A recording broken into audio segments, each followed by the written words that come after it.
통상적으로 지난 10월달 말에 나왔어야 될 9월 PCE 물가지표가 한 달이 넘게 늦게 발표됐습니다. 지난 미국 셧다운으로 인해가지고 일부 통계 발표가 43일 동안 중단과 지연이 되면서 미국 연준과 시장 모두가 마치 계기판이 없는 비행기를 몰듯이 추측 비행을 해야만 했던 이런 상황이었습니다.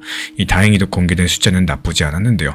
변동성이 큰 식료품 그리고 에너지를 제외한 근원 PCE 지수가 전월 대비 0.2% 정도로서 예상에 부합을 했고 전년 동월 대비했을 때 2.8%를 기록하면서 시장 예상치였던 2.9%보다 오히려 낮게 나왔습니다. 확실하게 지금 시장은 인플레이션이 잡혀가고 있다 이런 모양새를 띠고 있고 특히나 상품 물가 같은 경우는 에너지 가격 안정이랑 공급망 정상화로 인해가지고 비교적 잠잠했고 서비스 물가에서도 물론 주거비나 의료비 상승 같은 이런 끈끈한 압박은 여전히 남아있는 것도 사실이지만요.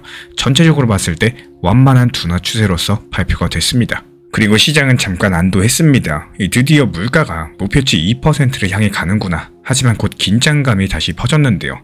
이 지표가 가리키는 것 자체가 어디까지나 2달 전 상황일 뿐이지 이게 10월과 11월 초에 벌어진 미국 셧다운의 경제적인 타격은 전혀 반영되지 않은 말 그대로 한참 전 백미러 속의 풍경이겠죠.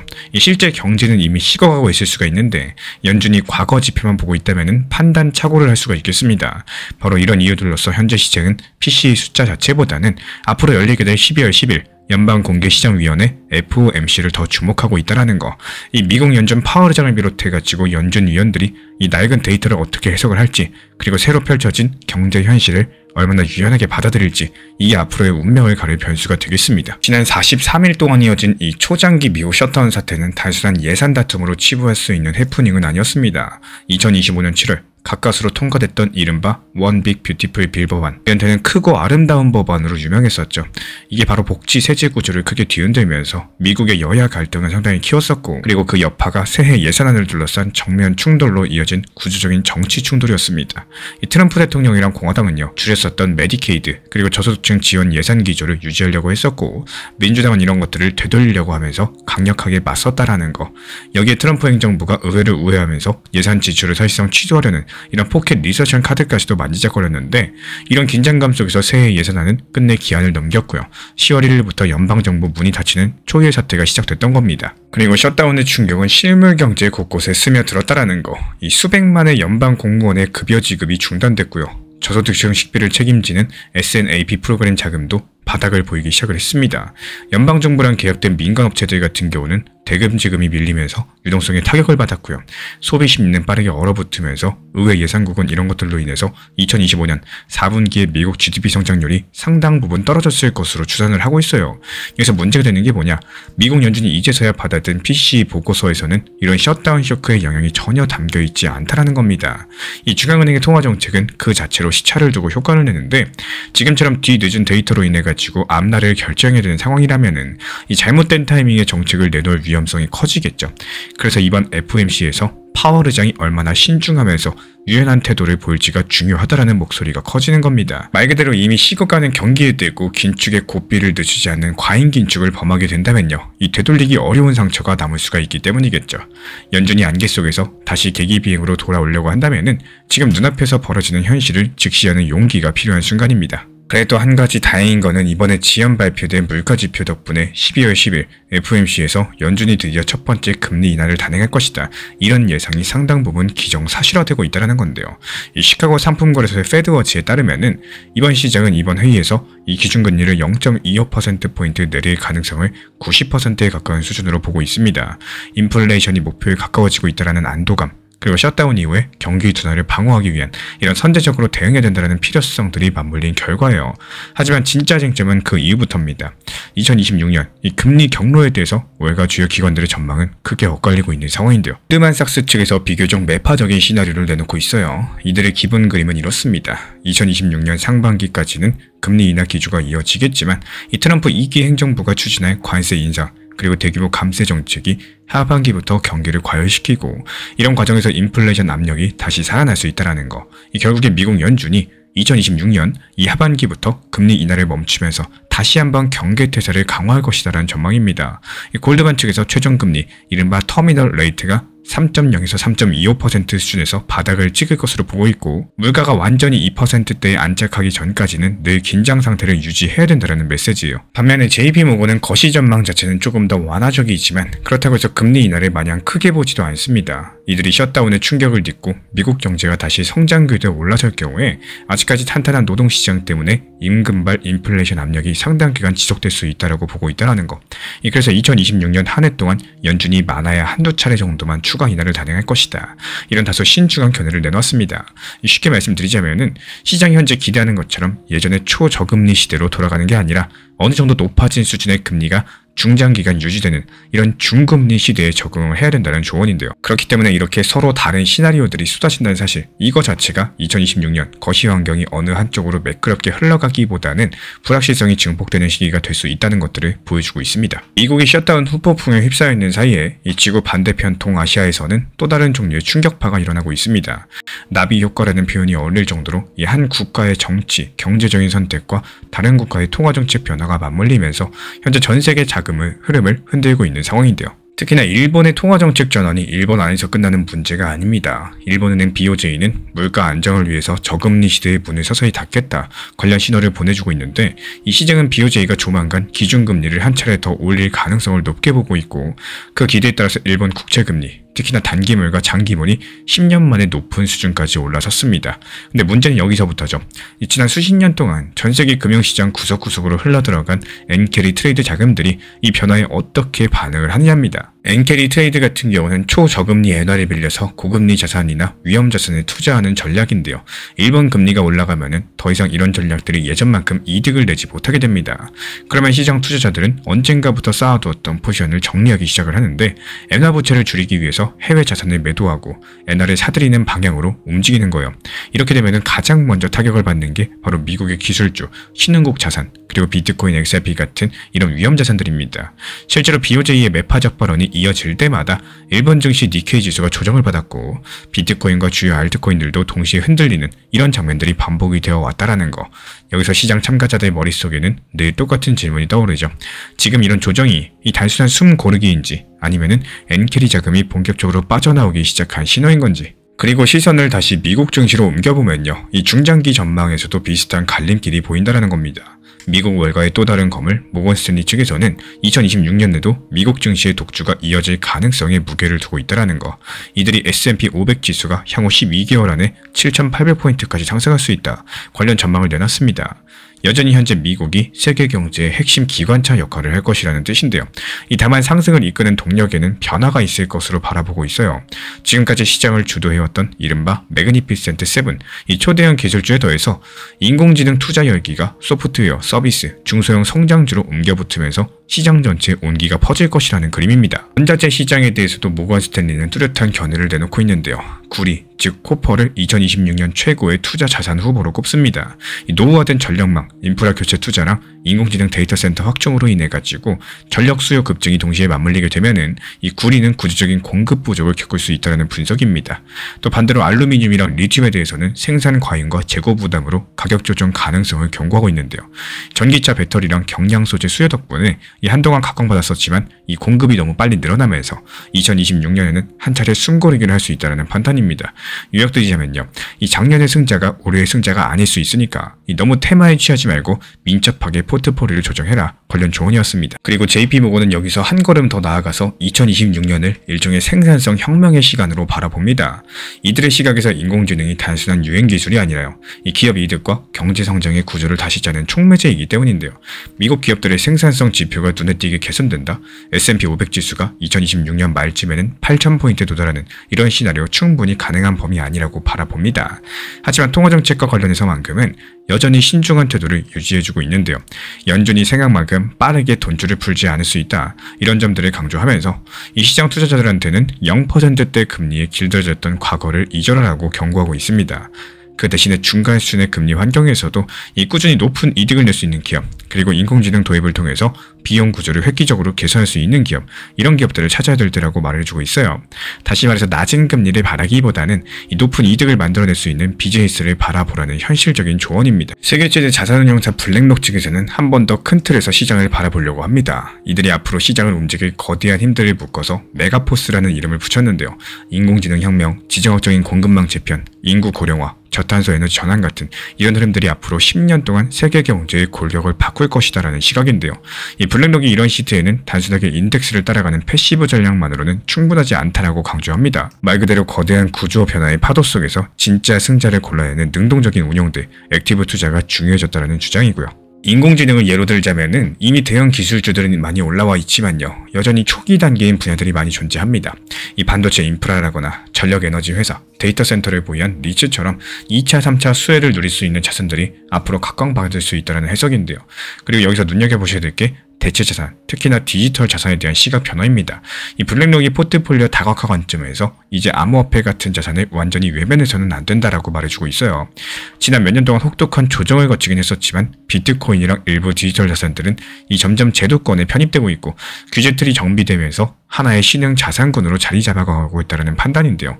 전통 금융이 천덕꾸러기 취급하던 이 디지털 자산을 이제는 세계 최대 자산 운용사가 공개적으로 일정 비중 편입을 권고하는 이런 시대가 시작이 된 겁니다. 결과적으로 2025년 12월 이 첫 줄을 관통하는 공기는 묘한 복합 감정입니다. 뒤늦게 발표된 9월달 PCE 물가지표가 인플레이션이 연준 목표에 점점 가까워지고 있음을 보여줬고 이 시장을 잠깐 안심시키긴 했습니다. 하지만 그 지표가 찍힌 이후의 현실 경제에서는 지난 43일 동안 이 연방정부 셧다운으로 인해 가지고 성장률이 꺼져내리는 이런 보이지 않는 상처가 진행이 되고 있었다라는 거. 일본의 급격한 통화정책 전환은 글로벌 투자자들한테 아시아에서도 이제 무슨 일이 일어날 수 있다 이런 경고음을 다시 들려줬고요. 그리고 여기서 리플 XRP는 자체 펀더멘털 호재랑 제도권 편입 흐름에도 불구하고 거시 변수랑 레버리지 청산 그리고 시장 심리에 휘둘리면서 가격 급락을 겪었습니다. 이 좋은 뉴스가 반드시 좋은 수익으로 직결되지는 않는다. 이런 자본시장의 오래된 딜레마가 다시 확인된 셈이겠죠. 그렇다면 이런 불확실성의 시대에 우리는 무엇을 보고 움직여야 될까요? 그 정답은 화려한 헤드라인이 아니라 이 노이즈 속에서 시그널을 가려낼 줄 아는 눈이겠습니다. 눈앞의 지표 하나에 일희일비하시기보다는 그 숫자가 말해주지 못하는 맥락을 이해할 줄 아셔야겠죠. 정치적인 이벤트라거나 이 충격적인 뉴스에 휩쓸리기보다는 그 이면에서 작동하는 힘, 누가 무엇을 위해서 어떤 구조를 설계하고 있는가 이런 것들을 읽을 줄 아셔야 됩니다. 인공지능이랑 블록체인 기술이 바꾸고 있는 이런 경제 구조의 큰 그림들, 이 글로벌 공급망 재편이랑 에너지 전환처럼 이 되돌릴 수 없는 방향성에 눈을 고정하실 필요가 있다라는 거예요. 리플의 사례가 보여주는 것처럼 이 단기적으로 레버리지 청산이랑 공포 심리에 가격이 크게 흔들릴 수도 있겠지만요. 정작 ETF로 대표되는 스마트머니의 방향성, 이 제도권 자금의 흐름들 더 큰 의미를 지니고 있다는 겁니다. 그렇기 때문에 2026년은 어쩌면 불확실성이 최고조에 달하는 해가 될지도 모르겠습니다. 하지만 이런 불확실성들은 곧 두려움이란 뜻은 아니에요. 이 준비된 투자자에게 불확실성은 또 다른 이름의 변화인 거고 변화는 곧 기회이기 때문이겠죠. 폭풍을 피하기 위해서 움츠리는 사람보다 폭풍을 이용해서 돛을 다는 사람이 결국에 더 멀리 나아가는 것처럼 이 뒤늦은 데이터가 더 이상 우리의 눈을 완전히 가리지 못하게 이 시장의 괴리가 우리의 발목을 잡지 못하게끔 우리가 이미 혼돈 속에서 길을 찾는 연습을 하고 있다는 겁니다. 그리고 그 길 끝에 서 있는 사람들에게 2026년은 분명히 또 한 번의 도약을 준비할 수 있는 무대가 되어줄 겁니다. 이 시장은 늘 변화하지만 내가 지켜야 될 원칙만큼은 변하지 않아야지 결국에 내 자산도 흔들리지 않습니다. 많은 분들께서 매일 차트랑 뉴스, 다른 사람들의 수익이나 손실 이런 이야기에 마음이 흔들리면서도 막상 스스로한테 내 기준은 뭐지? 이렇게 물어보신다면요. 딱 잘라 말하지 못하는 경우가 많은데요. 사실 투자에서 가장 중요한 건 시장의 방향을 맞추는 능력이 아니라 어떤 상황에서도 내가 지킬 수 있는 나만의 선이 있는지 여부입니다. 이런 선이 없으면 상승장에서 욕심이 기준이 되고 하락장에서 두려움이 기준이 되어버리기 때문에 그 순간부터 투자는 전략이 아니라 감정의 반응으로 변해버리겠죠. 반면에 명확한 원칙이 있는 사람들은 시장이 흔들려도 행동이 크게 바뀌지 않고요. 남들이 급하게 움직일 때조차도 한 걸음 떨어져서 상황을 바라볼 수 있는 여유가 생기는데 이런 차이가 쌓이고 쌓여서 몇 년 뒤에는 생각보다 훨씬 큰 격차로 드러나게 될 겁니다. 수익률의 차이가 아니라요. 이 흔들림의 차이에서 결과가 갈리는 거죠. 이런 원칙 매매에 대해서 강조를 많이 도움드리고 있는 이유도요. 하락장이 무서워서 피하고 또 공포의 시장에서 손절하고 반대로 상승장이 시작되고 난 다음에 상승으로 이어지고 난 후에 무리해서 고점에 추격 매수하는 이런 것들보다는 시장이 좋을 때는 조심하고 또 반대로 시장이 안 좋을 땐 자신감을 갖는 이런 투자 심리를 조금씩은 키울 줄 아셔야 됩니다. 제가 안내드리고 있는 정보방에서도 업비트, 빗썸, 현물 매매에 대해서만 안내드리는 이유도요. 결국에는 리플이 급락을 했어도 다시 천천히 반등이 나오는 구간들, 이게 빠르게 만들어주기에 오히려 원칙 매매는 기회로 만들어지는 경우가 많기 때문입니다. 원칙이라는 것은 대단한 공식이 아니라요. 내가 어떤 상황에서는 들어가고 또 어떤 상황에서는 기다리고 어디까지는 감당하고 어디부터는 물러나는지 스스로한테 솔직하게 정해두는 과정에 가깝다라는 거. 그리고 그걸 반복해서 지켜야 하는 분들이 결국에 자기만의 투자 흐름을 만들어가게 될 겁니다. 그래서 투자에서 가장 어려운 거는 정보를 찾는 게 아니라 이미 알고 있는 내 원칙을 외면하지 않는 일인 거고, 가장 강한 사람은 새로운 전략을 계속 바꾸는 사람이 아니라 하나의 기준을 조용히 끝까지 지켜낸 사람입니다. 결국에 살아남는 건요, 이 시장을 이긴 사람이 아니라 자기 자신을 끝내 이긴 사람입니다. 이 코인 시장에서 혼자 고민하는 시간이 길어질수록 불안과 의심이 커지고요, 결국에 감정 매매가 반복된다라는 거. 하지만 같은 기준으로 시장을 보는 사람들이 있다는 것만으로도 많은 분들께서 멘탈이 안정되고 실수가 줄어드는 경험을 하셨습니다. 제가 정리한 자료는 단순한 숫자가 아니라 이 같은 시각으로 시장을 바라볼 수 있도록 돕는 툴입니다. 필요하신 분들께서 현재 보이는 번호로 문자 신청 주시면 되고요. 혼자 버티는 시장이 아니라 기준을 함께 공유하는 이런 시장이 되어줄 겁니다. 리플 XRP 투자에 있어서 이제는 투트랙 전략이 반드시 필요해지고 있습니다. 무턱대고 몰빵하거나 반대로 또 손 놓고 기다리는 시대는 끝났어요. 첫 번째 트랙은 매달 분할 매수하시면서 시장이 빠지든 말든 일정 비중으로서 리플을 꾸준히 모아 나가시는 겁니다. 이거는 시간과 리스크를 분산할 수 있는 가장 효율적인 전략인 거고, 그리고 두 번째 트랙은 남은 현금 비중으로 알트코인 단타로서 굴려나갑니다. 수익이 나면은 그거를 다시 리플에 재투자하시면 되는 거고, 이게 바로 수익을 만드는 순환 매수 전략이 되실 거예요. 그런데 여기서 중요한 거는 단타 하실 때 조심하셔야 되는 거예요. 단타 매매 중독되면 끝장입니다. 이 매매 중독을 절대 조심하셔야 되는 거고, 예를 들어 가지고 시장이 과열인데도 지금 아니면 기회가 없다, 이런 조급한 생각에 RSI 지표가 이미 고점인데도 불안해서 또 들어가고 결국에 수익은커녕 손실만 쌓이게 되실 겁니다. 그래서 저희 채널 차원에서는 한 가지 원칙이 있습니다. 확률이 높은 날만 진입을 하세요. 그리고 시장 전체가 과매도 구간일 때, 비트코인 기준 RSI가 바닥을 찍을 때, 그때 알트코인 중에서 최근 거래량이 급등한 종목이 과매도의 경우 MACD, 볼린저 밴드, 이동평균선과 일목균형표 참고해서 신중하게 매수 진입 타점 들어갑니다. 그리고 그 외에는 아예 매매를 쉬는 날도 반드시 있어야지 진짜 단타인 거고, 그렇다면 이걸 어떻게 구별할 수 있는지 궁금하실 거예요. 여기서 챗GPT가 등장을 합니다. 저희는 챗GPT를 단순한 도구로 쓰지 않습니다. GPT한테 오늘 확률 높은 진입 타이밍이냐 이렇게 물어볼 수 있게 맞춤 프롬프트를 사용을 하는데요. 그리고 그 결과에 저의 실전 매매 노하우 30%를 덧붙여가지고 GPT 시그널을 보완합니다. 어떻게 하는지 궁금하신 분들 GPT 검색력과 활용 전략을 이용해가지고 이 두 가지를 한 방에 알려드리고 있습니다. 현재 보이시는 번호로서 리플 단타라고 문자 남겨주세요. 지금 이 영상 보신 분들에게만 오픈합니다. 그냥 GPT 쓰는 법이 아니라 투자로 연결되는 GPT 사용법 지금 바로 알려드리도록 하겠습니다. 천갈래의 강물은 결국 하나의 바다로 모인다. 지금 거시경제의 유동성, 기관자금의 물결, 규제 완화의 흐름까지 모두 다 리플 XRP라는 거대한 바다를 향해 흐르고 있습니다. 이 비트코인과는 다른 길을 걷기 시작한 XRP의 독자적인 행보들 절대 우연이 아니다라는 거고, 이 모든 조건이 완벽하게 맞물려가지고 만들어낸 필연적인 디커플링입니다. 이런 거대한 합류점에서 우리 구독자분들은 어떤 배를 타실 건가요? 2025년의 끝자락, 드디어 거대한 유동성의 파도가 다시 밀려오고 있습니다. 이 표면적으로 봤을 때 인플레이션, 긴축 얘기가 계속되고 있지만 이 물밑에서 완전히 다른 움직임들이 시작됐다라는 거.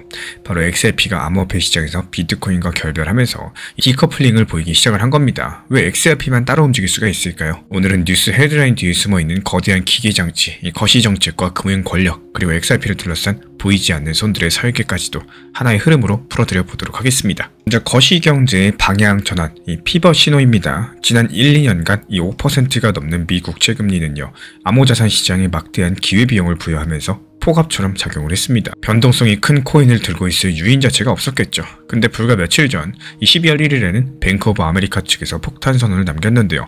연준이 이번 12월 9일에서 10일까지 이 FOMC 정례 회의에서 0.25%포인트 금리 인하를 단행할 것이다라고요.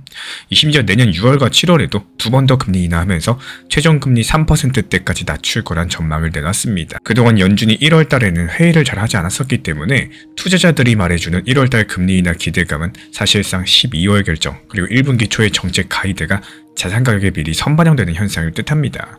이번 뱅크 오브 아메리카들의 전망대로라면요. 2026년 1월 이 시점에서는 이제 자본 비용이 정점을 찍고 하락 국면에 들어섰구나. 이러고 시장이 공식적으로 확인하게 된다는 의미를 가지고 있어요. 이 미국 월가의 큰손들은 이미도 그 순간들을 앞두고 포지션을 바꾸기 시작을 했습니다. 5%대 무위험 금리 시대가 끝나고 다시 한번 수익률을 쫓아야 될 때가 온다라는 이런 신호탄이 쏘아 올려지게 된 겁니다. 이런 연준의 정책 전환들이 XRP 같은 자산 가격에 어떻게 영향을 줄 수 있을까요? 이 두 가지 경로가 있습니다. 먼저 첫 번째, 기회비용의 변화입니다. 아까 말씀드린 것처럼 2024년 그리고 2025년 초반까지 투자자들은 연 5%를 주는 단기 국채만으로도 만족할 수 있었습니다. 굳이 리스크가 큰 암호화폐에 손댈 필요가 없었다라는 거죠. 하지만 뱅크 오브 아메리카 예상처럼 이 내년 중반 금리가 3% 초반대까지 내려온다? 그렇다면 상황은 달라진다라는 거. 이제는 안전성까지도 확보한 XRP 같은 토큰들이 이 조정된 수익률 면에서 채권보다 유리해집니다. 특히나 이제부터는요. 이 XRP는 미국에서도 ETF로 제도권 품에 안긴 자산이 됐습니다. 변동성은 있지만 규제 테두리 안에서 운영이 되다 보니까 이 기관 투자자들도 포트폴리오에 담기가 훨씬 더 수월해진 거겠죠. 그리고 두 번째로 달러 가치의 변화입니다. 역사적으로 봤을 때 XRP 가격은 미국 달러 인덱스랑 역상관관계가 강했습니다. 이 금리 인하가 보통 달러 약세로 이어지죠. 실제로 연준이 비둘기파로 돌아서고 또 다른 나라 중앙은행들이 상대적으로 긴축 기조를 유지하게 되면은 달러 가치는 떨어질 수밖에 없다는 거. 이 달러가 약해지면은 달러로 표시되는 희소자산 가격은 자동으로 올라가는 효과가 있습니다. 즉 달러 가치 하락은요. 리플 XRP 같은 자산에는 강력한 순풍이 되어줄 거예요. 정리드리자면 이번 미국 연준의 피벗은요. XRP 상승장을 위한 본격적인 무대를 만들어주고 있습니다. 물론 여기서 12월달 FOMC에서 금리 인하가 실제 일어난다라고 하더라도 그날 시장이 무조건 환호할 거라고 단정할 수는 없겠습니다. 여기에는 스플릿 보트, 연준 내부에 분열된 표결 시나리오가 있는데요. 뱅크 오브 아메리카 측에서는요. 이번 결정이 만장일치보다는 그 일부는 인하를 망설이는 이런 의견 차이 속에서 내려질 것으로 보고 있어요. 그 이유가 뭐냐? 인플레이션이 완전히 잡힌 게 아니라는 우려들, 그리고 반대로 경기 둔화에 대한 두려움들이 이 연준 위원들 사이에 공존하고 있기 때문입니다. 실제 현재 시장도 금리 인하 자체는 80% 넘는 확률로 확신하고 있지만요. 금리 인하 후에 그 멘트가 매파적으로 나올까 긴장을 하고 있습니다. 이런 것들 때문에 단기적으로 봤을 때 소문에 사서 뉴스에 판다 이런 격언이 있는 것처럼 이 기대감에 올라간 시장이 정작 발표 직후에 흔들릴 수도 있겠습니다. 하지만 이런 변동성의 역설을 다르게 볼 필요도 있습니다. 오히려 이렇게 한번 출렁여줘야지 2026년 본격적인 상승장을 위한 탄탄한 바닥 다지기가 되겠죠. 이 연준의 큰 방향성이 이제는 내려가는 쪽으로 굳어지게 된다면은 1월달 이후에는 유동성 랠리가 구조적으로 펼쳐질 수밖에 없다라는 거. 이 과거에도 거시 환경 급변할 때 리플 XRP 같은 자산은 폭발적인 변동성을 보여준 바가 있습니다. 이번에도 12월 한 차례 흔들기가 나오고 나면요. 방향성이 확인되는 1월달에 강력한 돌파가 시작될 가능성 충분히 높다라는 거고, 이 지금 리플 XRP가 비트코인과는 다른 길을 가기 시작한 것도 바로 그런 예고편일지 모르겠습니다. 이렇게 거시 환경에서 비 오는 날 유동성 장세가 예고되고 있다는 것들을 살펴봤습니다. 그렇다면 이제 XRP가 어떻게 그 빗물을 받아서 남들보다 더 자라나려고 하는지 기관 자금의 움직임을 살펴봐야겠죠. 올해 미국에서 역사적인 사건이 있었습니다. 미국 증권거래위원회 SEC가 승인한 현물 XRP ETF가 탄생했죠. 이 주요 운영사들이 앞다퉈서 상품을 내놨습니다. 과거였다면은 이 비트코인 ETF 이야기가 주로 나왔었지만 지금은 XRP도 당당히 그 이름을 올렸다라는 거예요. 그리고 그 결과는 숫자로 드러나고 있습니다. 현재 시점 기준으로 봤을 때 13거래일 연속 자금 순유입이라는 이 불과 보름도 안 되는 사이에 XRP 연동 ETF들의 운용 자산이 약 9억 달러, 하나로 1조 2천억에 달하게 된 겁니다. 이게 어느 정도 규모인지 감이 오시나요? 이 돈들이 일개 개인들이 넣는 돈 수준을 헐쩍 넘었다라는 거고, 매일매일 수천만 달러씩 꾸준히 들어오는 걸 봤을 때 연기금이든 헤지펀드든 기관이든 이 포트폴리오의 편입이 시작되었다라고 볼 수밖에 없습니다. 실제로 프랭클린 템플턴의 XRPZ ETF는요. 출시 직후 하루 만에 9천만 달러 이상 몰렸습니다. 전통 금융 강자가 자기 고객들한테 XRP 투자를 적극 권유하지 않고서야 이게 나올 수가 없는 수치라는 거죠. 그레이스케일의 GXRP도요. 기존 신탁 상품을 ETF로 전환하고 나서 꾸준한 자금 유입이 이어지고 있습니다. 여기서 재밌는 거는 이런 ETF로 빨려 들어가는 XRP 물량이 리플 기업이 정기적으로 풀어놓는 에스크로 물량보다도 더 많다라는 사실인데요. 즉 시장에 새로 나오는 공급보다 현재 기관들이 가져가고 있는 리플 XRP 수요가 훨씬 더 크다라는 거죠. 그렇다면 그 결과는 뻔하겠죠. 시중에 풀린 XRP의 유동 물량이 급감하고 있다라는 거. 데이터를 봤을 때 지난 한 달 동안 9억 3천만 개의 XRP가 각종 거래소 지갑에서 빠져나갔습니다. 현재 거래소들이 보관 중에 있는 XRP는요. 약 27억 개 정도로서 7년 만에 최저치라고 합니다. XRP 투자자분들이라면은 이 7년 전이 언제인지 알고 계실 거예요. 리플 회사가 XRP를 대량 해제하기 전, 그리고 여러가지 규제 이슈로서 이 시장에서 이탈하기 전, 그때 그 낮은 수준으로 돌아갔다는 얘기입니다. 한마디로 매도할 물량이 사라지고 있다는 거겠죠. 그리고 동시에 온체인 데이터를 더 들여다보면 더 재미있는 현상들이 보여지고 있는데요. 한때 1억 개 이상 XRP를 들고 있었던 이 큰손 고래 지갑 숫자가 소폭 줄어들었다는 거. 이 겉으로만 봤을 때 고래가 떠나나 싶겠지만 자세히 보니까 남은 고래들이 이 떠난 고래들의 물량을 전부 다 받아 먹었습니다. 결과적으로 봤을 때 전체 고래 보유량은 오히려 늘어나가지고 현재 고래들이 합쳐가지고 약 480억 개 XRP를 들고 있습니다. 이것도 7년 내 최고치인데요. 결국에 몇몇 초대형 고래들이 시장 유통량을 싹쓸이하면서 물량을 잠그고 있다는 뜻이겠죠. 이쯤 되면 그림이 그려지실 겁니다. 이 공급 측면의 쇼크가 서서히 다가와주고 있다는 거. ETF는 구조상의 자금이 들어오면은 반드시 그만큼의 현물 XRP를 매수해야 되는 이 강제 매수자인데, 가격이 오르든 말든 돈이 유입되면 기계적으로 사들이죠. 현재 XRP 가격이 2달러 언저리에서 등락하고 있는데요. 이런 구간에서조차도 ETF들의 매수 주문은 하방 경직성을 만들어주고 있습니다. 쉽게 말씀드려서 여기서는 안 판다라는 강력한 손이 버티고 있다는 거고, 이러다 보니까 전통적인 암호화폐 약세장의 하락 변동성이 XRP에는 비교적 덜한 모습이라는 거. 이 기관들이 받치고 있다 보니까 개미 투자자들이 던지는 물량도 소화가 된다는 거죠. 그리고 여기서 더 나아가서 이 만약에 가격이 조금씩 올라가기 시작하면 어떻게 될까요? 더욱더 많은 자금이 ETF로 유입되고, 또 ETF는 다시 시장에서 XRP를 사야 되고, 이런 것들이 눈덩이처럼 굴러가는 수급의 불균형, 이른바 공급 부족 사태로 이어질 수가 있겠습니다. 우리가 이미 비트코인에서 ETF가 처음 승인됐을 때 또 유사한 현상들을 목격했었지만요. XRP는 여기 한 가지 변수가 더 존재한다는 거, 바로 입법적인 호재인데요. 최근 미국 의회 통과를 논의 중에 있는 One Big Beautiful Bill이라고 해서 크고 아름다운 법안이 있습니다. 이름도 재미있는 이 종합 법안에는요, 디지털 자산에 대한 명확한 정의랑 세제 혜택이 포함되어 있다는 거. 더 이상 회색지대에 머물던 암호화폐가 아니라요. 어떤 거는 합법이고 또 어떤 건 불법인지 명확하게 선이 그어지고 있다는 거죠. 그리고 여기에 더해서 지난 몇 년 동안 이어진 이 리플의 법적 승리들까지도 겹쳐지면서 이제 기관들은 XRP를 두고 예전처럼 규제 리스크 때문에 꺼려지는데 이렇게 할 이유가 없어졌습니다. 몇 년 동안 XRP 가격을 짓눌렀던 이른바 규제 디스카운트가 서서히 사라지고 있다는 말이겠죠. 실제로 뱅크 오브 아메리카의 프라이빗 뱅킹 부분에서는 고액 자산가 고객들한테 암호화폐를 포트폴리오에 편입하라 관련 권고까지도 하고 있습니다. 법과 제도, 이 두 가지 측면에서 기관들의 불안감이 지었기 때문에 이 거대한 돈이 안심하고 XRP로 몰려들 수 있었던 거죠. 여기까지 들어봤을 때 XRP가 금융 인프라로 자리 잡는 건 알겠다. 근데 지금 금리가 내려가면 오히려 리플의 ODL 같은 서비스 가치가 떨어지는 거 아니냐, 이렇게 생각하시는 분도 계실 겁니다. 정말 좋은 지적인데요. 이 전통 금융에서 은행들은 해외 송금용으로 노스트로 계정에 외화를 미리 잔뜩 예치해두죠. 이게 바로 리플이 해결하려는 문제였습니다. 돈을 미리 깔아둘 필요가 없이 XRP로 즉시 결제하는 경우에 이 묶여있는 자본을 풀어줄 수 있으니까요. 금리가 높았던 작년까지는 노스트로 계정에 묶인 돈이 많으면 많을수록 은행이 손해였습니다. 5%대 이자를 받을 자금을 놀리고 있으니까요. 근데 2026년 이 금리가 3%대로 내려오면은 은행 입장에서 봤을 때 이제 돈 좀 놀려도 큰 손해가 아니네, 이렇게 생각할 수가 있다는 거. 리플 입장에서는 ODL의 가장 직접적인 매력이 줄어드는 셈이겠죠. 하지만 여기에 중요한 변수가 따라 붙습니다. 바로 환율 변동 리스크인데요. 이 뱅크 오브 아메리카 같은 경우는 2026년에도 시장 변동성이 만만치 않을 거라고 보고 있습니다. 금리가 내려가면 통화 가치도 요동칠 수가 있겠죠. 이 전통 스위프트망을 통한 국제 송금은 이틀 정도 걸립니다. 이런 이틀 동안 환율이 불안하면은 은행은 큰 환차손 위험을 져야 됩니다. 반면에 리플의 ODL은 3초면 결제가 끝나죠. 이 금리가 낮아져도 이 거래 실행 리스크를 제거해주는 가치가 부각될 수밖에 없다는 거. 그리고 은행들은 낮아진 금리 환경에서 노스트로의 돈을 놀릴 바에야 그 돈으로 토큰화된 국채 같은 걸 사서 조금이라도 이자를 더 벌고 싶어 할 겁니다.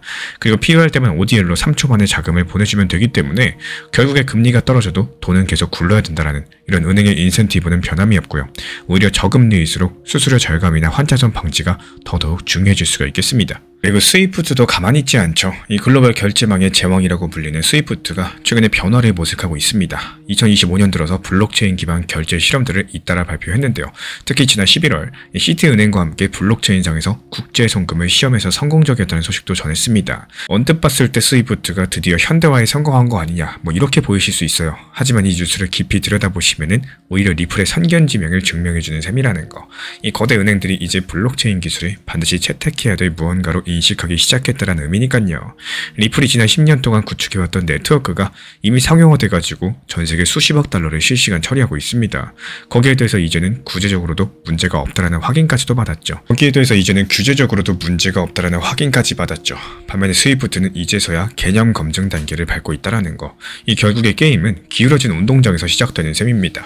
XRP가 진정 스위프트의 대항마로서 자리 잡을 발판은 이미 깔렸고, 이 저금리 시대에서도 그 효용성은 형태를 바꿔가지고 지속될 거니까요. 그리고 이렇게 펀더멘털이 바뀌면 시장 참여자들은 차트를 통해서도 신호를 포착하곤 합니다. 실제로 몇몇 전문 애널리스트들 측에서는요, XRP 차트에서 오랜 조정이 끝나가는 모습이 보인다라고 지적을 남겨주고 있고, 이 대표적인 게 바로 컵 앤 핸들 패턴입니다. XRP 월간 차트를 봤을 때 마치 큰 컵을 만들고 손잡이를 다는 모양새로서 가격 움직임이 전개되어 왔다는 분석인데요. 이 패턴이 완성되면 1차 목표가 XRP 4달러 선을 예상하는 의견이 많이 있고, 엘리엇 파동 관점에서 봤을 때 XRP가 지금까지 거대한 4번 조정 파동을 거치고 이제 5번째 상승 파동에 막 진입하기 시작했다는 해석도 나와주고 있습니다. 이런 관점에서 2026년 XRP가 놀라운 상승세를 보일 거라고 전망을 하고 있는데요. 단기 목표가 3.5달러 수준 돌파하면서 2026년 중반까지 6.8달러 근처까지 도달할 수 있다라고 보고 있습니다. 15달러에서 많게는 또 30달러까지도 열어두고 있습니다. 물론 어디까지나 기술적인 분석상의 최대치지만요. 이전 사이클들 돌아봤을 때 암호자산 시장에 비이성적인 과열이 왔을 때 그 정도 상승도 불가능한 얘기는 아니라는 거. 그렇다면 시점과 타이밍은 보통 언제가 될까요? 여러가지 정황을 따져봤을 때 2026년 1분기가 유력합니다. 그리고 XRP 가격은 이미 2달러 부근은 10월 11월 내내 에너지를 비축하면서 완벽한 지지선을 굳건히 다져주었죠. ETF로서 자금 유입도 연말까지 꾸준히 이어지고 있고, 이런 상황에서 12월 금리 인하까지도 현실화된다?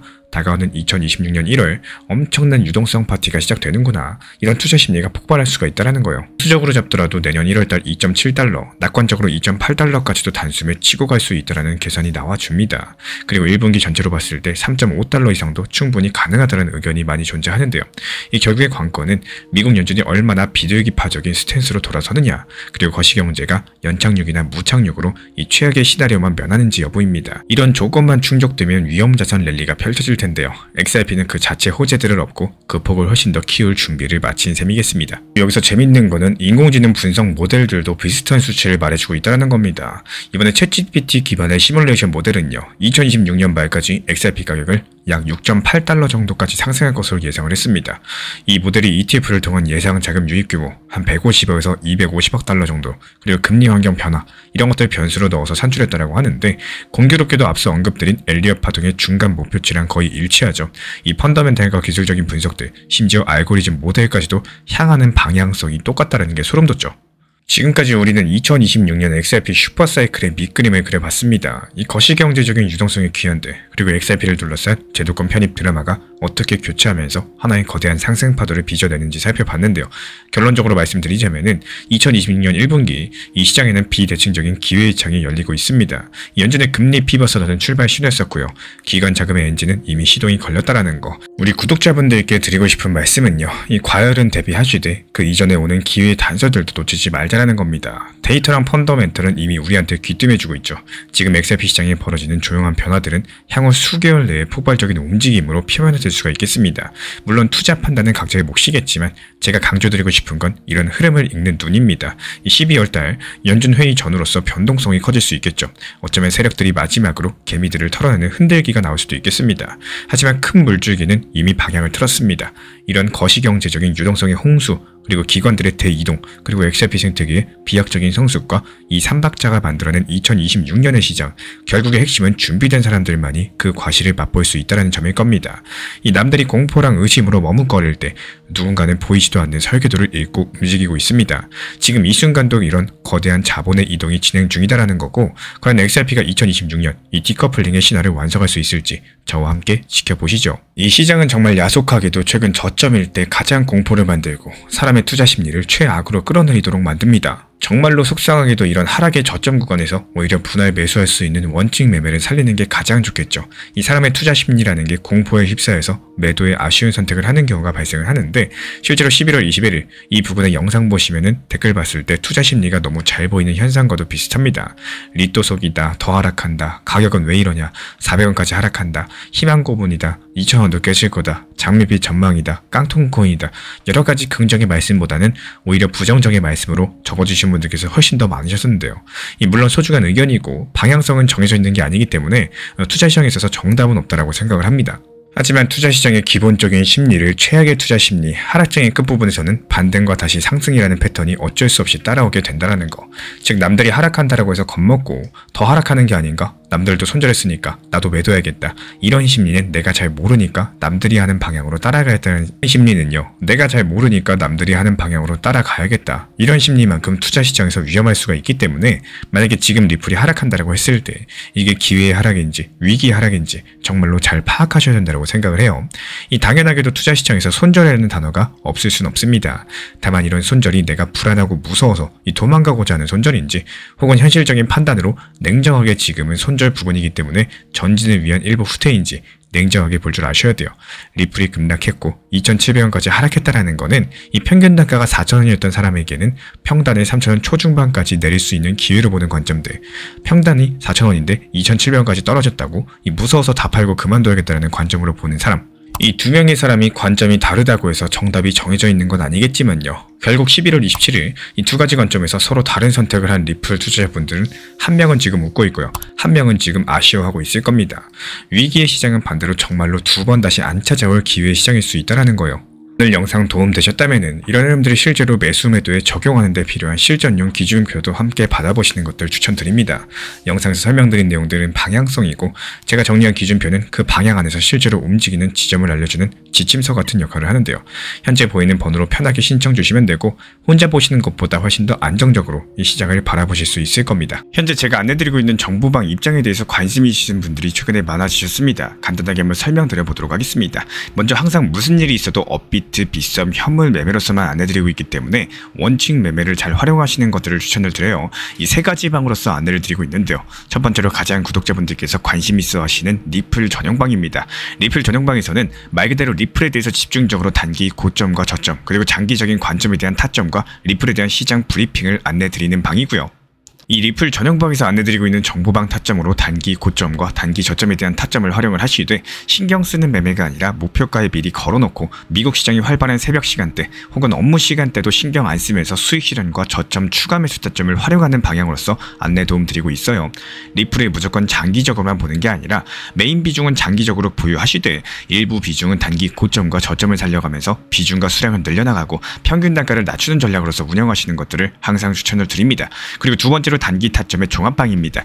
리플을 몰빵으로 장기적으로만 보유하다 보면 결국에 시장의 흐름을 놓치게 되기 때문에 적당한 알트코인들을 비중을 활용하시면서 적극적으로 투자 전략으로 살려나가는 게 정말 중요합니다. 예를 들어 가지고 좋은 엔진의 리플 코인을 보유했으면은 그 엔진이 잘 활용될 수 있도록 좋은 기름과 엔진 오일의 역할이라고 생각을 하시면 되는 거예요. 안내드리고 있는 단기 타점의 목표 타점, 성향은 말 그대로 단기적으로만 접근하시는 걸 항상 추천을 드리고 있습니다. 간혹 지금 시장이 안 좋은 단기적인 알트코인이 가능하냐 이렇게 생각하시는 분들도 계신데요. 지금 시장에서 단기 타점이 불안하다라고 느끼시거나 알트코인을 공략하는 게 맞나 이렇게 생각하시는 가장 큰 이유 중에 하나는 시장의 테마에 맞는 코인이 아니라 이미 급등이 나왔거나 주목을 받고 있지 못한 코인들을 공략을 하거나 혹은 목표 타점이 비정상적으로 높거나 혹은 순간적으로 움직임이 나올 수 있는 단기 고점의 타점을 찾지 못해서라고 생각을 해요.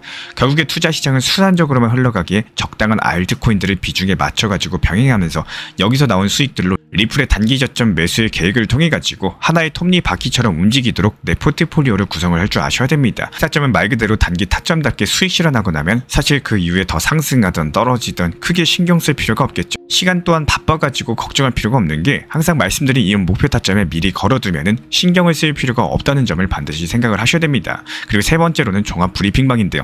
중요할 수 있는 속보, 시장 브리핑에 대한 핵심 내용들을 전달 드리면서 시장이 어떻게 흘러가고 앞으로의 시장이 어떻게 움직일 필요한가, 이런 중요 핵심 내용 같은 것들을 전달드릴 뿐만 아니라 메이저 코인과 그리고 스윙과 중장기적인 타점에 대해서 안내드리면서 단기적 관점보다는 조금 보유 기간이 있다라고 하더라도 목표 타점 자체를 높게 보는 방향으로서 안내드리고 있는 방입니다. 대표적으로 최근에 도지코인에 대해서도 목표 타점을 높게 276원의 종합브리핑방에서 타점 안내드리면서 여유롭게 약 5일 정도 보유하면서요, 도지코인이 상승이 연달아 나오고 있을 때 오히려 과감하게 370원의 목표 타점을 안내드렸습니다. 이렇게 상승이 잘 나오고 있을 때는 대부분 여기서 더 오르는 게 아닌가 이렇게 생각을 하시는 분들이 많이 계시겠지만, 항상 적당한 고점에서 수익 실현하는 것들을 목표로 잡는 게 정말 중요하다고 말씀을 드려요. 이렇게 세 가지 방 입장 안내드리고 있기 때문에 항상 업비트, 빗썸으로서 현물에 대해서 안내드리고 있습니다.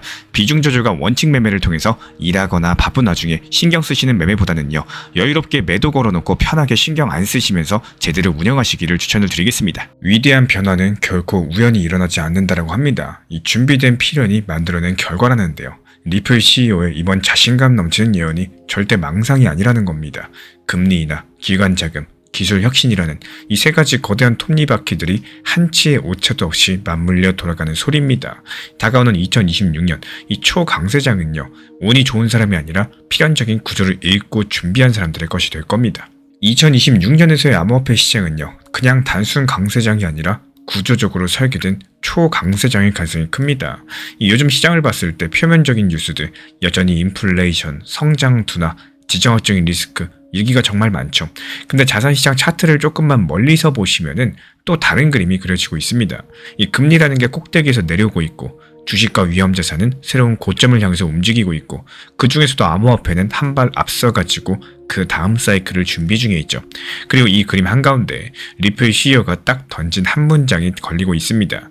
2026년은 암호화폐 역사상 가장 강력한 강세장이 될 것이다 라는 발언인데요. 그렇다면 질문은 자연스럽게 이렇게 이어지게 되겠죠. 아니, 왜 하필이면 2026년일까요? 무엇이 이전과 다르길래, 그리고 이런 판들을 위해서 비트코인과 리플 XRP가 각각 어떤 자리를 차지하게 되는가? 먼저 큰 틀부터 살펴보자면요, 이번 사이클의 첫 번째 키워드는 유동성 주기가 변한다라는 겁니다. 과거 같은 경우는 대략 4년 주기였죠. 비트코인 반감기 리듬에 맞춰가지고 사이클이 돌았습니다. 근데 이게 코로나 이후에 한번 크게 뒤틀렸어요. 각 국가의 정부가 돈을 한 방에 너무 많이 풀었다가 또 다시 한번 한 방에 너무 세게 회수를 했습니다. 이런 과정에서 부채 만기 구조, 그리고 실물 경제 회복 속도가 어긋나 버리면서 유동성의 파동이 길게 늘어졌다라는 거예요. 그래서 현재 나오는 해석들은 이번에는 5년 사이클이라는 이야기가 나오고 있습니다. 이 반감기 이후의 2년이 아니라 3년 가까이 상승 구간이 이어질 수 있다는 관점인데요. 그리고 그 마지막 연장선상이 바로 내년 2026년이라는 거죠. 그리고 이어서 두 번째 키워드는 금리랑 달러입니다. 지난 몇 년 동안 시장을 짓눌렀었던 거는 결국에 금리였죠. 이제는 완전히 또 다른 국면이 되는데, 물가가 어느 정도 진정이 되면서 이 주요 중앙은행들이 금리 인하 쪽으로 방향을 틀고 있습니다. 금리가 내려가면요, 가장 먼저 달라지는 건 기회비용입니다. 예전 같은 경우는 그냥 단기 채권 정도만 들고 있어도 5% 정도 나온다 했다면은, 이제부터는 위험을 조금만 더 지면은 더 높은 수익을 노려볼까, 이런 심리가 바뀌는 구간이라는 거예요. 달러 인덱스도 고점에서 한 발 내려와 있죠. 달러 강세가 꺾인다라는 건요, 이 신흥국가 위험자산에는 숨통이 트인다는 뜻입니다. 외환 방어에만 매달리던 자금들이 다시 한번 투자 시장으로 돌아오고, 또 그 중에 일부가 주식과 함께 암호화폐로도 흘러 들어옵니다. 그리고 이어서 세 번째 키워드는 기관 머니인데요. 이전 사이클까지 암호화폐 강세장은 사실상 개인 투자자들의 축제에 가까웠다면은, 이 거래소 신규 가입자가 폭발하고 레버리지 비율이 상승하면서 커뮤니티에서 가즈아 이런 외치는 소리가 시장을 밀어올리던 시대였습니다. 근데 이번에는 판이 조금 달라졌어요. 거대 자산운용사, 연기금, 은행, 보험사 같은 이런 플레이어들이 ETF랑 각종 금융상품을 통해서 시장에 들어와주고 있습니다. 이들은 계좌 하나 만들어가지고 코인을 직접 사는 스타일이 아니라 이 내부 위원회가 포트폴리오 전략을 승인을 하고 리스크 한도를 설정하면서 ETF 같은 규제된 상품에 자금을 배분하는 스타일입니다. 이게 왜 중요하냐? 이 개인 투자자가 감정에 크게 흔들리지만요, 기관 자금은 한번 들어오면 쉽게 나가지 않습니다.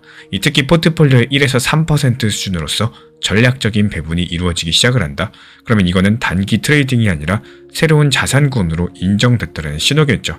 현재 비트코인과 일부 메이저 코인이 그 단계에 들어가고 있다는 거. 이어서 네 번째 키워드, ETF의 폭발력인데요. ETF 같은 경우에 결국에 새로운 파이프라인입니다. 예전 같은 경우에 암호화폐에 투자하려면 직접 거래소 회원가입을 해야 되고 지갑을 만들고 키를 관리해야 됐습니다. 근데 이제는 주식 계좌 그대로 버튼 몇 번만 누르면은 비트코인이랑 주요 코인에 노출될 수가 있겠죠. 이 차이가 엄청나다라는 거고, 지금 암호화폐 ETF가 전체 ETF 시장에서 차지하는 비중이 아직까지 미미합니다. 하지만 비트코인 현물 ETF가 보여준 성과를 보면요, 이거는 전초전일 뿐이다, 이런 인식들이 확산이 되고 있다라는 거. 전통적인 금융 입장에서 봤을 때 수수료도 괜찮고 스토리도 좋고 고객들도 관심을 가지는 상품입니다.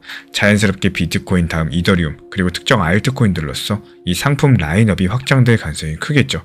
여기서 리플 CEO가 한 발 더 나아갑니다. 지금 ETF 자금 비중은 전체의 1%도 안 되지만 머지않아서 2%, 3%를 향해 갈 것이다, 이런 식의 그림을 그리고 있다는 거. 단순하게 비율 1에서 2% 정도 차이가 아니라 그 뒤에 붙은 돈 규모를 생각하면 그 얘기가 확 달라지겠죠. 그리고 이제는 이런 거대한 판 위에서 실제 시장이 어떻게 움직일지를 시간 순서대로 그려보자면요, 먼저 지금에서 1개월에서 3개월 정도 짧은 구간이 됩니다. 이 연말 연초에 항상 두 가지 힘이 맞부딪히는데, 한쪽에서 올해 마지막 상승 랠리를 놓치지 않겠다, 이런 욕심들, 그리고 또 다른 한쪽에서는 일단 수익 확정하고 또 새해를 맞이하자, 이런 신중함이겠습니다. 이 중앙은행이 금리 인하를 단행을 해서 시장 기대감을 충족시킨다? 그렇다면 그 직후엔 어떨까요? 대개 위험 자산이 한 번 더 튀어오릅니다. 이런 구간에 비트코인이 전고점을 다시 테스트하거나 살짝 넘볼 수도 있는 거고, 알트코인들은 선택과 집중 속에서 먼저 주목받는 일부만 움직이는 구도 충분히 나와줄 수 있어요. 같은 시기에 만약에 특정 이벤트 리스크가 터진다면은 그 이야기는 달라질 수 있다라는, 예산에 대한 갈등이라거나 지정학적인 뉴스, 금융기관 이슈 같은 여러 가지 것들이 단기 변동성을 키워가면서 한번 세게 흔들 수도 있겠습니다. 하지만 기본적으로 금리 유동성 방향성이 완화 쪽에 서 있다면은 이런 조정들은 길게 끌지 못하고 다시 한번 매수세가 붙을 가능성이 큽니다. 3에서 6개월 정도 구간으로 조금 더 멀리 가볼까요? 이런 시점에 시장이 정말로 새로운 가격대를 시도하는 이런 구간이 될 수가 있겠습니다. 비트코인이 예전 고점을 확실히 넘어서고 가격이 이전 사이클에서 본 적 없는 영역으로 올라가는 단계, 이런 가격대에서는 차트상의 저항보다는 이 사람 마음속의 저항이 더 중요해진다라는 거. 이 가격에서 진짜 사도 되나라는 질문들과 또 여기서 더 가져가야 되나라는 이런 욕심들이 동시에 작동을 하겠죠. 주식시장 쪽에서는요, 이 소형주나 성장주 같은 고위험 자산으로 자금이 번져나가고 원자재 가격은 크게 폭발하지 않는 선에서 안정권에 머무르는 그림이 이상적입니다. 이런 조합들이 유지되면 암호화폐는 그 중에서도 가장 높은 베타를 가진 자산으로서 이 가장 앞단에서 흔들리면서도 또 방향성은 위쪽을 유지하게 된다는 거. 그리고 그 다음이 6개월 이후 2026년 상반기 전체가 되겠죠. 리플 CEO 브래드 갈링허스가 말한 역대급 초강세장이라는 표현이 현실이 되고자 한다면은 이 시점까지 몇 가지 조건이 반드시 맞아 떨어져야 됩니다. 이 금리가 충분히 내려와 있으면서 인플레이션은 다시 튀지 않는 상태, 경기 침체가 피했거나 연착륙에 성공한 상태, 이 규제 환경은 적대가 아니고 최소한 관리 가능한 수준의 공존으로서 정리가 되어 있어야 된다는 거예요. 이런 조건들이 충족되면요, 비트코인의 상징적인 숫자들을 하나씩 돌파하면서 올라가게 될 겁니다. 이 사람들은 과거 고점을 기준으로 생각하던 습관들을 버리고요, 새로운 기준점을 만들기 시작을 할 겁니다. 여기서부터는 숫자 자체보다는 이제 이 자산은 전 세계 자산 포트폴리오에서 어느 정도 비중을 차지해야 되는가, 이게 더 중요한 논점이 되기 시작을 할 거예요. 그리고 이제 같은 그림 안에서 리플의 XRP를 보겠습니다. XRP는 이번 초강세장 그림에서요, 몇 가지 독특한 위치를 차지하게 되는데, 이 규제 측면에서 봤을 때 상대적으로 정리가 되어 있다는 점입니다. 미국에서 한 차례 큰 소송을 거치면서 시장이 가장 불안해하던 이런 자산이 갑자기 불법이 된다거나 이 퇴출되는 거 아니냐, 이런 걱정들이 상당 부분 해소가 됐습니다. 이게 바로 기관 입장에서 상당히 큰 차이를 가지고 있는데요, 이 법적 지위가 모호한 자산들과 또 적어도 한 번쯤은 법원 판단을 거친 자산, 리스크 평가에서 그 급 자체가 다르게 될 거라는 거. 그리고 이어서 ETF랑 기관 수급입니다. 이 비트코인이랑 이더리움이 제일 앞에서 기관 머니를 받는 파이프라인이었다면요, 이제 XRP도 그 뒤를 따라가는 두 번째 줄에 서기 시작을 했습니다. XRP를 기초 자산으로 하는 상품들이 하나둘 생겨나고, 또 자문사 리포트에서는 포트폴리오의 일부 비율을 규제 리스크가 낮고 결제 인프라에 특화된 자산에 할당하자, 이런 논리가 붙게 된다면은 자연스럽게 XRP는 그 후보군에 들어가게 되겠죠. 그리고 또 여기서 더 중요한 건요, 리플이라는 법인이 은행 인프라, 결제 인프라 쪽으로 점점 더 깊이 들어가고 있다는 점입니다. 은행 인가 추진이랑 결제망 사업 확대, 그리고 각국의 금융당국과의 협업 같은 이런 것들이 전부 XRP의 역할을 키우는 방향으로 움직여주고 있다는 거.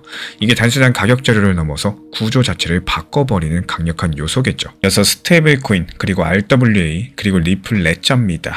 리플이 직접 발행한 달러 스테이블 코인이 빠르게 성장을 했고 실제 금융권에서 담보 자산으로 인정받는 사례가 나와주고 있습니다.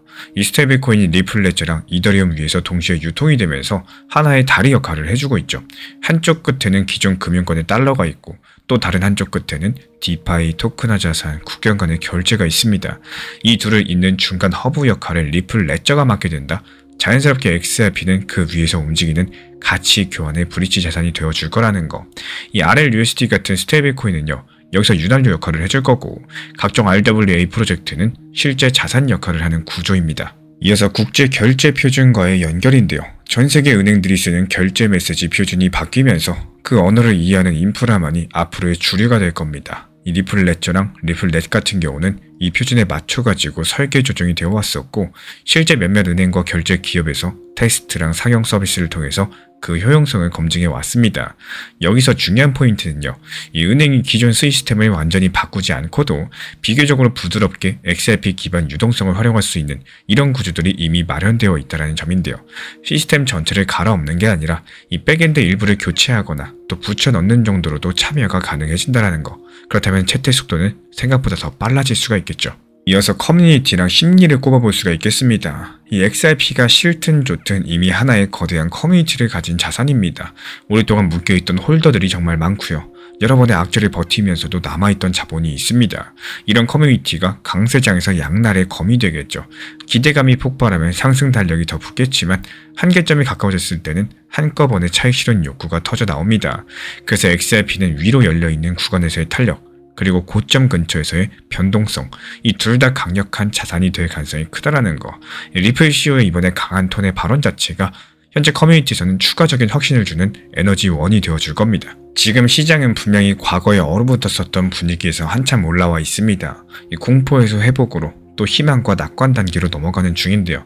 유튜브나 트위터 각종 커뮤니티에서는 다시 이번이 인생 한방이라는 말이 나오기 시작을 했고 주변에서도 이번에 놓치지 말아야지 이런 반응이 늘어나고 있다는 거.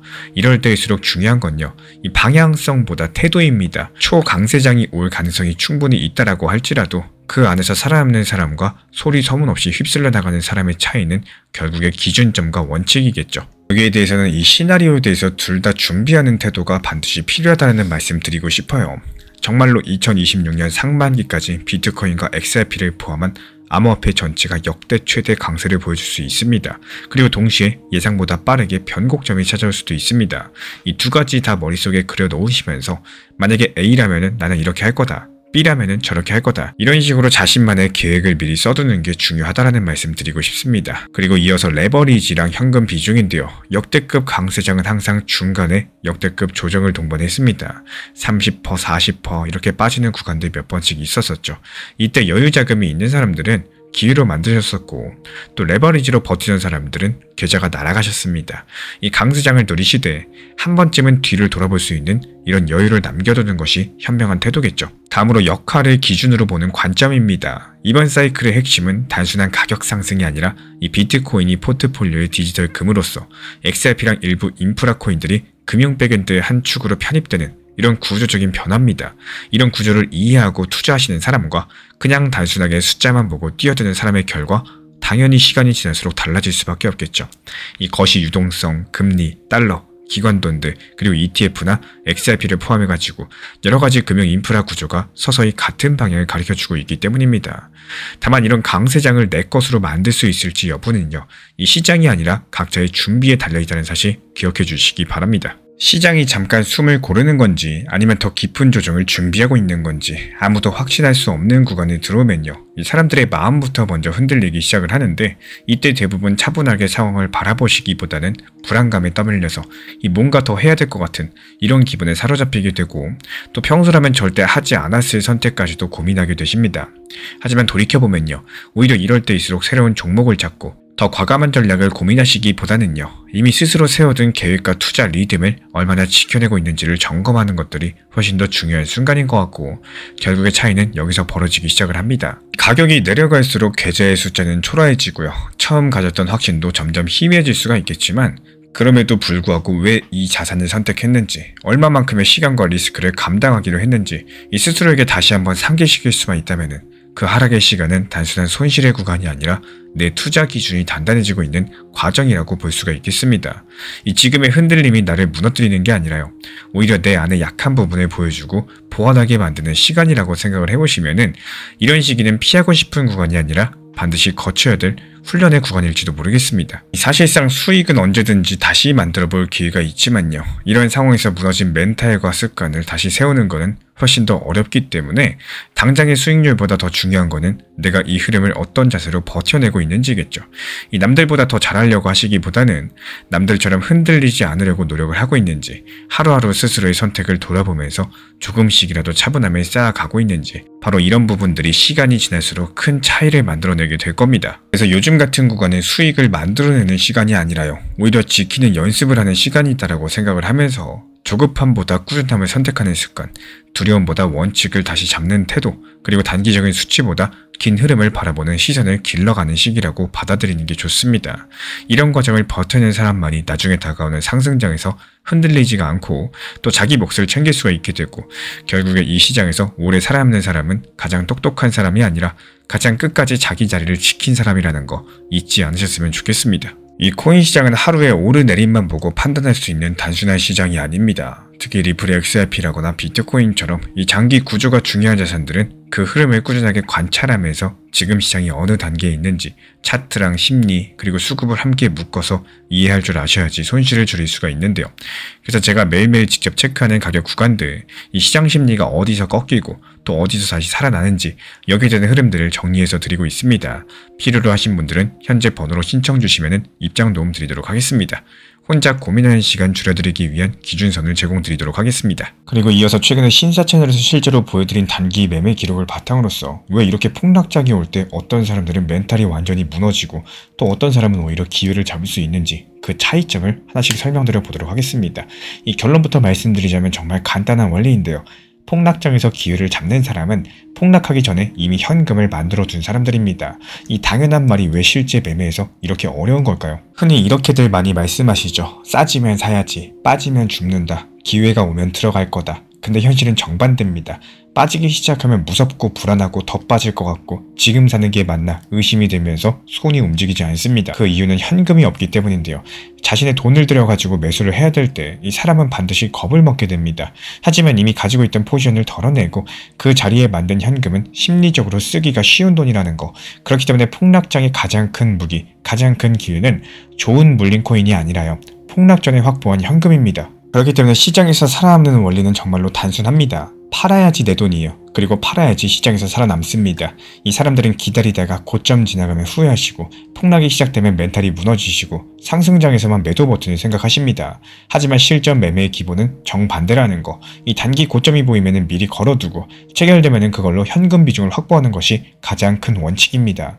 왜냐하면 고점에서 파는 것은 예측이 아니라 확률이 가장 높은 지점에서 리스크를 줄이는 결정이기 때문인데요. 더 갈 수도 있지만 지금은 떨어질 위험이 더 크다. 이런 판단이 드는 그 순간 그때 매도를 거시는 겁니다. 이번에 제가 텔레그램 단타 정보방에서 보여드린 게 바로 이겁니다. 이 특정 종목을 눌릴 때마다 매수하고 또 저항해서 매도하고 다시 눌릴 때 또 매수하고 이런 흐름을 여러 번 반복을 했습니다. 그리고 마지막 구간에서 딱 저항의 최고점 부근에서 전량 매도에 성공을 했고요. 그 직후의 시장은 그대로 폭락을 했습니다. 이거는 예측이 아니라 원칙을 지킨 결과였다라는 거. 이제는 하락해서 무섭다가 아니라 떨어지면 매수 타점이 열린다. 이렇게 바라볼 수가 있는 겁니다. 이게 바로 실전 투자인 거고요.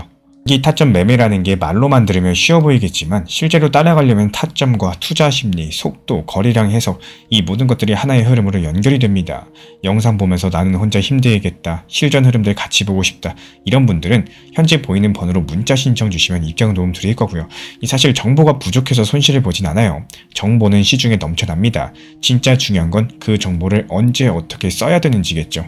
그래서 제가 실제로 활용하고 있는 관점들, 가격 변동 구간을 읽는 방식들, 그리고 주요 가격대를 정리한 기준표를 받아보고 싶으신 분들은 현재 정리된 자료를 제공드리고 있기 때문에 필요로 하신 분들만 현재 보이는 번호로 문자 신청 주시면 됩니다. 이런 혼란스러운 시장에서도 길을 잃지 않도록 도와드릴 수 있는 자료예요. 시청해주셔서 감사드리고요. 구독과 좋아요, 알람 설정까지만 부탁드리겠습니다. 우리 신사 채널이 더 좋은 콘텐츠 만들 수 있는 가장 큰 원동력입니다. 앞으로도 폭락장에서 살아남는 방법, 지금 시장에서 기회를 잡는 법, 실전 타점 전략까지 모든 것들 가장 쉽게 풀어서 안내 도움 드리도록 하겠습니다.